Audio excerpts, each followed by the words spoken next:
I should have known something was wrong the moment they arrived with cake and flowers. My children never came together. Not like this. Not with smiles plastered so wide they looked painted on.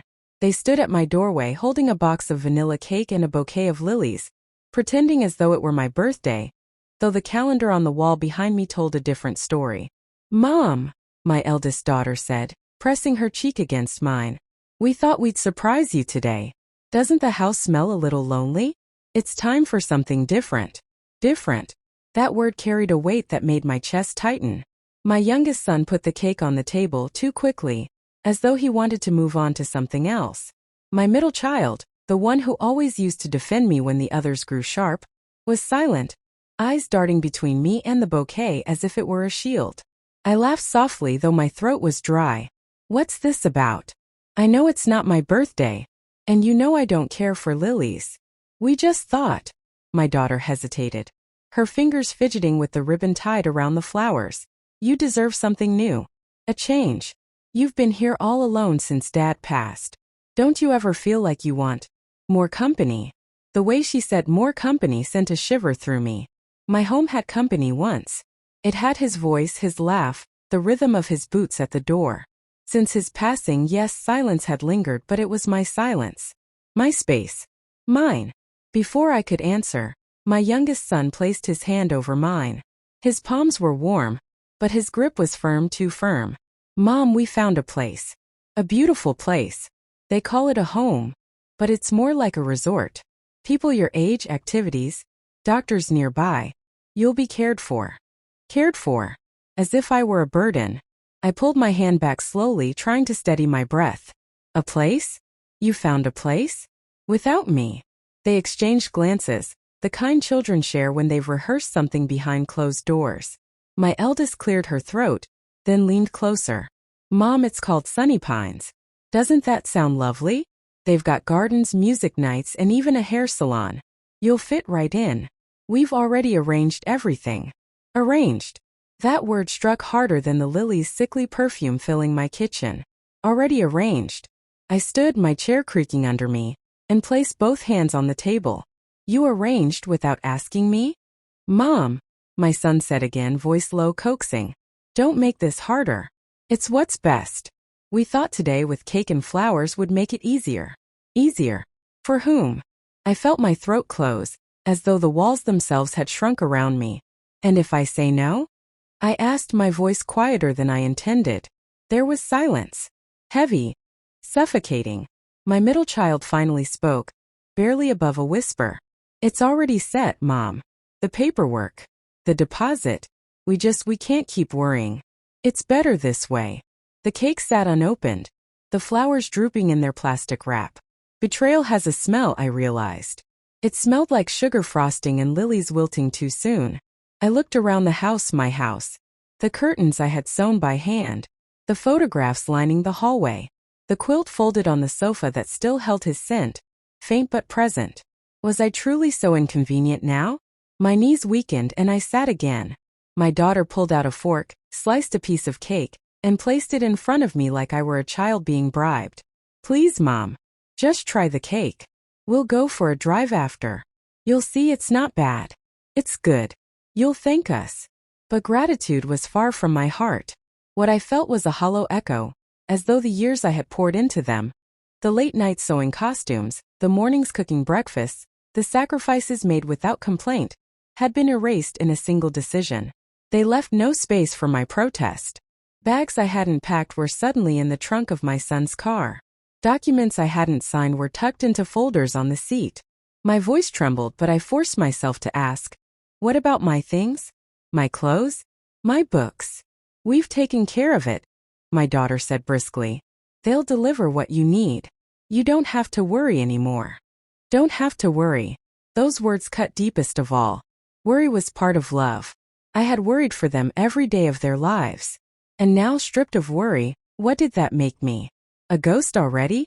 The drive was quiet, save for the hum of tires on asphalt. I pressed my forehead against the window, watching the familiar streets blur into roads I did not know. My middle child sat beside me in the back seat, staring at his phone, avoiding my eyes. The cake rattled in its box on the floor. Sunny Pines. That's what they called it. A sign at the entrance read in cheerful letters, "Where every day feels like home." But as we pulled into the circular drive, I knew instantly, this was not home. The building stood tall, sterile, with windows too clean, reflecting the sky but nothing of the soul. Nurses in pressed uniforms smiled too brightly as they waved at the car, as though rehearsed. A fountain gurgled in the courtyard, its sound empty, hollow. I stepped out slowly, my legs trembling. My children flanked me on both sides, each holding an elbow as though I were frail. But it wasn't weakness in my body. It was betrayal in my bones. Inside, the air smelled of disinfectant and something faintly sweet, like old perfume. The receptionist greeted me with a voice dripping with cheer. "Welcome to Sunny Pines, Mrs. Harper. We've been expecting you." Expecting me. The words twisted my stomach. I turned to my children, eyes burning. "You planned all this. Without me. You never asked what I wanted." My eldest daughter smiled tightly, pressing a hand to my shoulder. "Mom, you'll understand soon. This is for the best. We'll visit. You won't be alone." But as I watched their eyes dart toward the door, their relief palpable as they prepared to leave me behind, a chill sank into me. Alone was exactly what I would be. They left the cake on a counter, the flowers in a vase. And with a few hurried hugs, the kind given to strangers at a train station, they were gone. I stood in the lobby, surrounded by strangers, clutching the straps of my handbag. A nurse guided me down a hallway lined with closed doors. My footsteps echoed on the polished floor. "This will be your room," she said brightly, opening a door to a small space with a narrow bed, a dresser, and a single window. The walls were bare, waiting for photographs that would never come. I sat on the edge of the bed, hands trembling. The nurse placed the flowers on the dresser, the cake on a tray. "You'll love it here," she said, echoing my son's words. "Everyone does." But as the door closed behind her, the silence pressed in. The kind of silence that wasn't peace but exile. I stared at the untouched cake, at the lilies already beginning to wilt, and whispered into the emptiness. "Why? Why now? Why like this?" No answer came. Only the faint hum of voices in the hallway, the distant shuffle of feet, and the sound of my own heart breaking.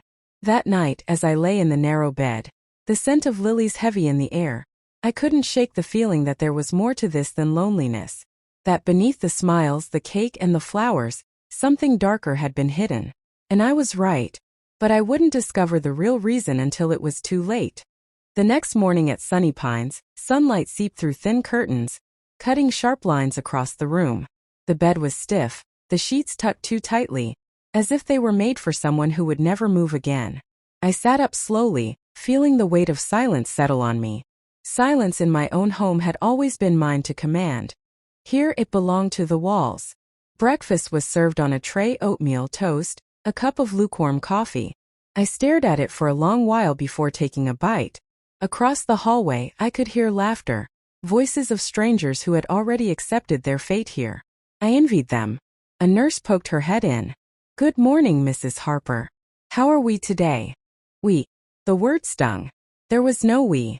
Only me, and the shadow of betrayal still clinging to my skin. "I'd like to call my children," I said, forcing my voice to steady. "Of course," she chirped. "There's a phone in the lounge.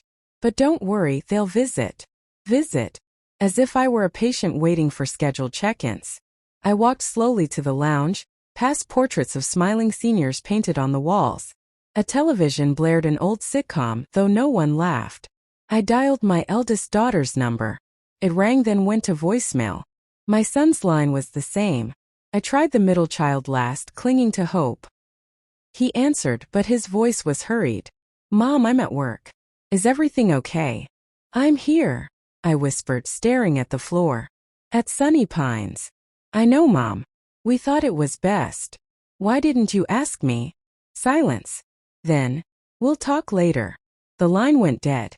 I pressed the receiver against my chest, my hands trembling. Later. Always later. I returned to my room and opened the small dresser where they had placed a few of my clothes. Folded neatly on top was a scarf I hadn't worn in years. My husband's scarf. I pressed it to my face, inhaling what little of him remained. Tears blurred my vision.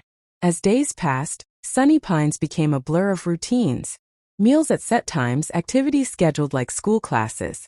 They wanted us busy, distracted. But I saw through it. Behind the painted smiles, the staff moved quickly, whispers trailing behind them. One afternoon, while sitting in the lounge pretending to knit, I overheard two nurses by the reception desk. "Did you see the papers?" Another family rushed it. "They never even let her decide." "That happens all the time," the other replied. "Once the kids get control, it's just signatures and transfers." Transfers. The word dug into me. I pricked my finger with the knitting needle and stared at the tiny drop of blood. Transfers. That night I couldn't sleep. I kept replaying my children's words in my mind. "We've already arranged everything. The deposit. The paperwork." At the time I thought it was for the home. But what if it wasn't? The next morning I asked the receptionist, "Do you keep copies of the documents families sign here?" Her smile faltered for just a second. "Oh no, Mrs. Harper. That's all handled by your children. You just focus on getting comfortable. Too comfortable to ask questions." I returned to my room, anger rising like fire in my chest. I thought of the nights I had stayed awake sewing clothes so my children could go to school looking proud. The meals I had skipped so they could eat more. The vacations we never took because their futures mattered more than mine. Every sacrifice, every choice, every moment of love. And this was my reward. The cake. The flowers. A performance to cover the truth. A week passed. My children didn't visit. When I called, their answers were short, clipped, rushed.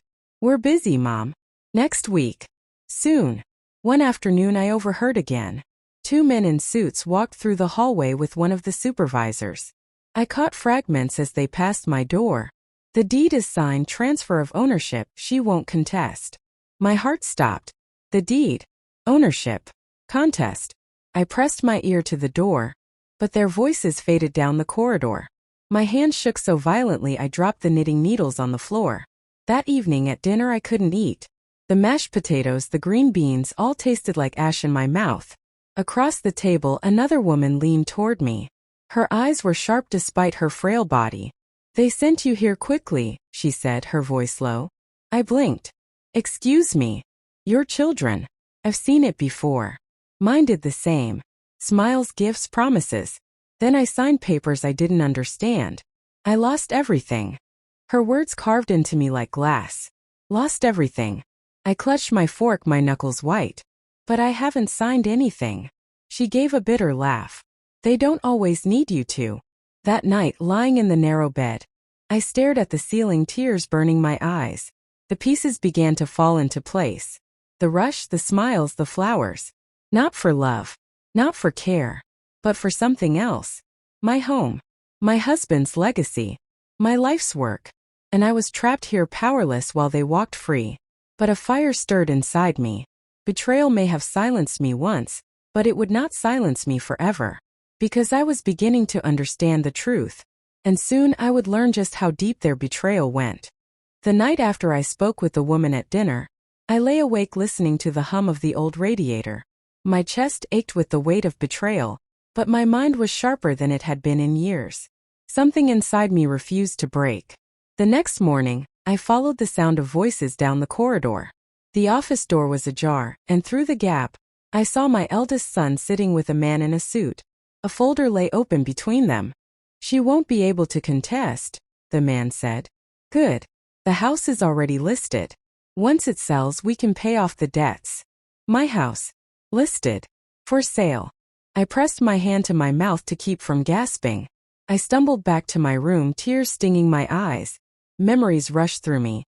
Painting the nursery walls, planting roses in the yard, my husband carrying me across that threshold. Every brick, every corner held pieces of my life. And now it was being erased as if I had never existed. That evening, I refused dinner and sat by the window. The garden outside was quiet, bathed in twilight.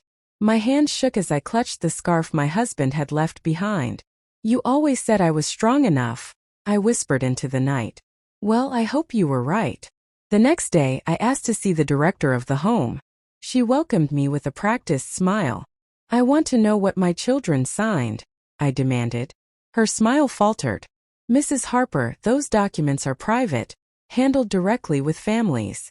My family is me. I snapped, my voice trembling but firm. And I have a right to know.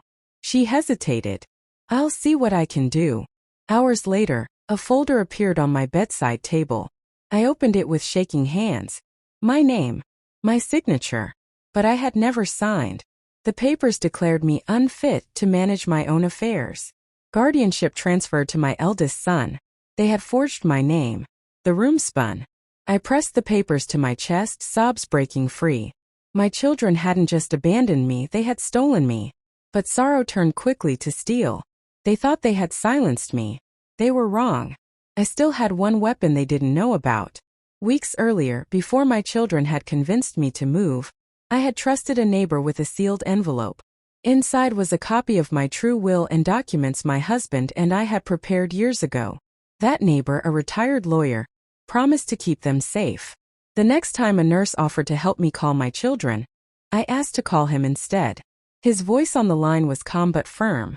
I was waiting for this call, he said. Your children tried to move fast, but they underestimated you. Don't worry, I'll take care of it. Days passed in tense silence. Then one morning the staff was buzzing.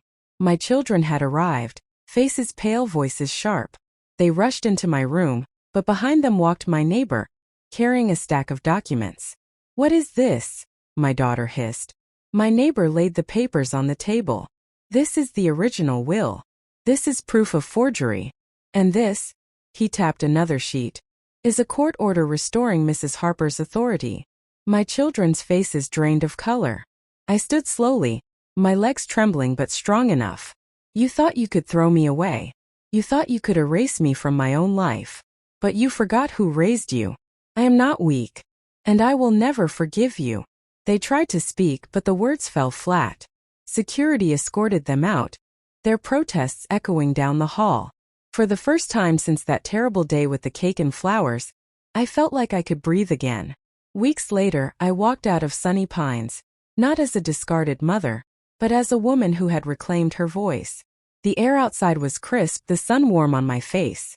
I held my scarf close, whispering to my husband's memory. We kept our home. I never looked back. And you, what would you have done if the very children you sacrificed everything for betrayed you in the cruelest way? Tell me in the comments, I'll be reading. And if my story touched your heart, don't forget to like and subscribe. More stories are waiting, each one with a truth you won't see coming.